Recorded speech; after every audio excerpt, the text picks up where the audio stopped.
there's not a kind of rule book for it. There's not a meter that just pings and says you're in crisis today. Yeah. That would be helpful if it existed. But there are things that you can do.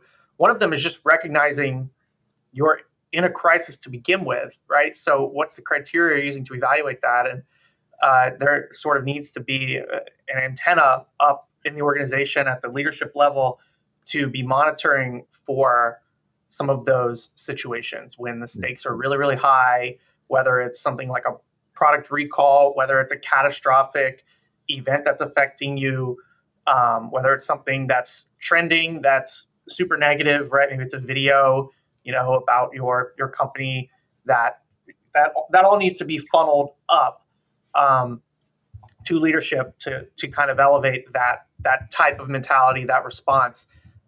So that's the first thing.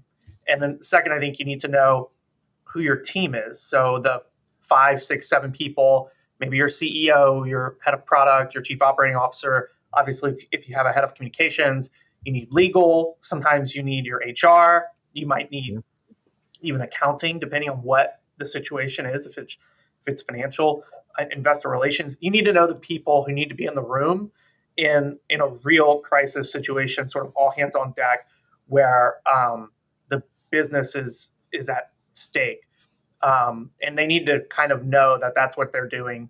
That when something like that happens, they'll all be assembled.